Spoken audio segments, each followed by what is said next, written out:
Hello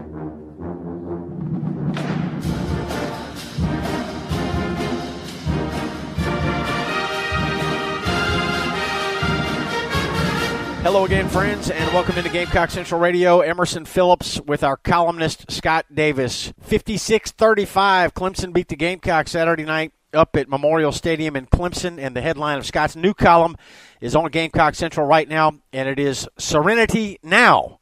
Scott, how you doing today, bud? I'm doing well, Emerson. How are you? Hanging in there, man. Hanging in there. I think Gamecock fans, pretty optimistic about the loss because the Gamecock offense showed some real firepower against what was previously thought to be one of the top defenses in the country. So you have a guide this week for Gamecock fans and how to act moving forward. Yeah, well, first of all, it is kind of amazing. You're right. I think Gamecock fans do feel strangely good about this game. Jake Bentley had a kind of a career day. The Gamecocks hung 35 points on the board. Deebo Samuel had a big evening in Clemson.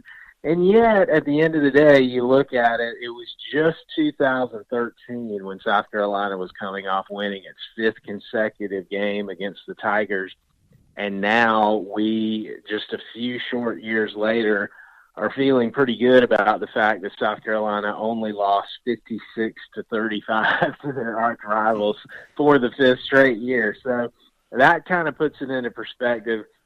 That being said, I do think there were some positives to take out of that football game to build on moving forward.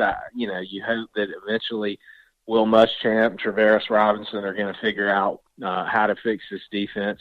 And if they can, the Gamecocks have some things to build on as they look to the future. So you referenced a Seinfeld episode for your headline this week, Scott, Serenity Now. And I have to admit, I'm a big Seinfeld fan. I thought I had seen just about every Seinfeld episode, but I had not seen that particular episode. And you put the clip in your column this week. There's a link to YouTube to view a segment of or a portion of the Seinfeld clip that you're talking about. That's where Serenity Now comes from.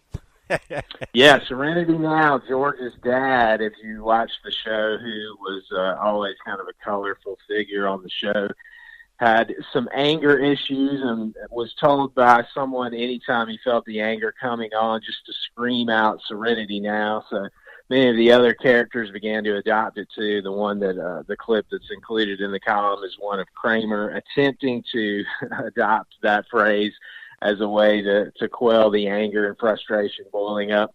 And it kind of reminded me of where Gamecock fans probably find themselves today after a fifth straight loss to the Clemson Tigers. But again, hope for the future. That's all you can go with after yet another loss to the Tigers. And so the Gamecocks will be saying Serenity Now to themselves for the next 365 days. So you write in your column this week, questions Gamecocks should be asking ourselves. Number one, what are the things we cannot change and how do we respond to them? Number two, what are the things we can change and how do we go about changing them? And number three, how do we know the difference between the two?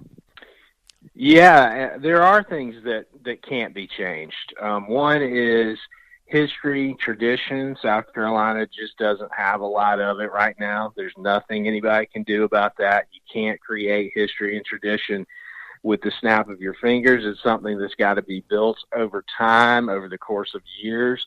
And South Carolina had a blip of goodness under Steve Spurrier in the early part of this decade, but that's really about all that they have when it comes to tradition and history.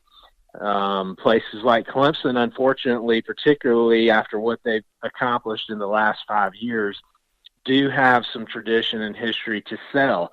That's not something South Carolina is going to be able to do, at least right now. So I think in identifying the things that you can't change, it's not about wallowing in what you don't have or about just spending time thinking about the negatives. It's really about just simply admitting the obvious and figuring out where you go from there. So if you're South Carolina and you're trying to figure out how you build a program, I think the first step is admitting what you don't have and then figuring out how to sell what you do have. All right, let's not focus on what we cannot change, although we will mention a few of them. Clemson plays a soft ACC schedule nearly every year. Can't change that. Clemson's sales pitch and their history 2 national titles and a trophy case full of ACC championship trophies, and the fact that competition will always be fierce in the SEC. Can't change those things. They're probably never going to change. So let's talk about what we can change, Scott. Number one, find new and more creative ways to recruit elite athletes. I think this is appropriately number one on the list. It's got to be, because the only way you can build a program in college sports, whether it's football, basketball, baseball, whatever it is, it's always about recruiting. You know, in the NFL and Major League Baseball, in the NBA, just about everybody is starting at the same place. You all get to draft players. It's based on your win-loss record. And pretty much everyone should have an opportunity at some point to be good. If they don't, it's simply because the organization is inept. In college sports, I mean, the deck is kind of stacked against certain teams who don't have a lot of tradition and history, and they don't have a story to sell. And that means that it makes it hard for them to recruit the athletes who can make a difference and change the trajectory of their program. So South Carolina, we just admitted, does not have a tremendous history or tradition to sell. So they got to figure out how to recruit difference-making athletes anyway. So I used an example of, several years back, the book Moneyball was written about the Oakland A's, who began to reel off division championship after division championship, despite the fact that they had one of the lowest, if not the lowest, payrolls in Major League Baseball. And at that particular time, it was very, very difficult to compete in Major League Baseball if you didn't have money, because there wasn't a lot of parity in that sport. And what the A's did was figure out, what is everyone else missing? What are the types of players that can help us that no one else values? And they went out and got those players. And so South Carolina has to figure out what its competition is missing right now. You know, about 10 years ago, some schools, unfortunately for us, Clemson being one of them, realized that social media was a tool that they could exploit to draw recruits to come play for them. It created an atmosphere of fun and excitement around the program, and it attracted a certain type of athlete. Well, now everyone is using social media, so the point isn't to go and copy what someone like Clemson or Alabama or whoever else has done. It's to figure out what the next thing is that no one else is doing. I think it's critical that South Carolina identifies a strategy for recruiting athletes going forward, and hopefully they'll get it figured out. Things we can change. Number two, the Gamecocks should play their best against the best competition. Yeah, this is kind of a complicated way of saying they need a signature win. They desperately need an earth-shaking, foundation-shaking win over a high-quality opponent under Will Muschamp. We talked ad nauseum on this podcast about the fact that against ranked teams, quote-unquote big games, however you want to term it, South Carolina's just been dreadful in the last few years, and they've got to figure out how to reel in one of those games that makes the college football world stand up and take notice. So part of that is something they can't change. They may give their very best effort against a team like Alabama, against a team like Clemson, against a team like Georgia, and still come up short. So what can they change? What is in their control? Well, I think it starts with, quite honestly, coaching in those games as though their very lives depended on it. When you look back at the big games that South Carolina's played the last few seasons, whether it's against Georgia, Clemson, whoever the case may be, would you really say to yourself, man, they really laid it all out on the field in that game and just came up short? They really, really just opened up the playbook and gave it everything they had to get that W. I would not say that.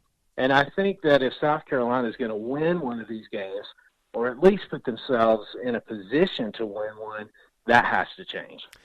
Number three, keep momentum moving in the right direction. And you talked about improvements that the administration, the athletic department is making to Williams-Brice. You talked about Justin King's hype videos, keep them rolling. and an aggressive social media campaign by the South Carolina Athletic Department, all things that have helped to create some momentum, and we just got to keep it moving in that direction. Well, there's no doubt, and those are all things that right now are just part of the cost of living in major college sports. You know, things like adding a DJ, things like creating these videos and marketing them through social media. Those are things that at this point, if you're not doing, you're already behind the eight ball. And yet we still seem to have a segment of our fan base who doesn't love this kind of stuff. And I just would urge all Gamecock fans to support any effort to innovate and to be creative in terms of how we market and sell our school, because it's so crucial going forward in terms of attracting athletes here.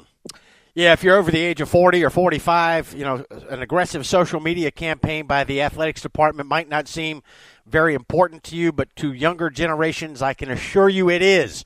Recruits are impacted by what goes on Twitter and other social media outlets there, Scott. Mm-hmm. No doubt. And like I said, that's an area that's just keeping up with the Joneses right there. That's not staking a bold claim for the future, as I recommended that they do in the early part of the section of this column. This is just stuff they've got to do to keep up with the times and really just kind of stay on the block in the SEC. So surely those are things that our fans need to embrace. All right. In the meantime, Serenity Now for Gamecock fans until South Carolina can find ways to improve the football program. Akron coming up on Saturday, Scott, and then hopefully a bowl game in the offing as well for South Carolina. Yeah, I think it's important to finish off this season strong. You want to win this Akron game. You want to do it convincingly at home. I don't know how many fans are going to be at Williams-Brice Stadium, but hopefully the ones who are there are going to have a good time and make some noise and send off the players on a celebratory note. And then whatever bowl game you find yourself in, you need to win it. I know that it may not seem important to win the Liberty Bowl or whatever bowl the Gamecocks end up being in, but it is. They need to finish the season on a high note. And if they can do that, there's a little bit of momentum leading into the 2019 season. I think, as we talked about before, I think eventually Will Muschamp's going to find a way to get the defense fixed at South Carolina. And so if you see signs of life on offense, and we really have here in the second half of this season, you still have a lot of pieces probably coming back next season. So there's reason for optimism, but it all starts with finishing strong here in this last game. Serenity Now is the headline of Scott Davis's column that's on the website right now. This podcast accompanies his column each week, and we hope you'll read it in its entirety. Scott Davis, thanks very much. Keep your chin up, brother. You got it, Emerson. You do the same, and we'll talk to you next week. All right, that's my man, Scott Davis, and I'm Emerson Phillips, and this is Gamecock Central Radio. Thanks for being with us.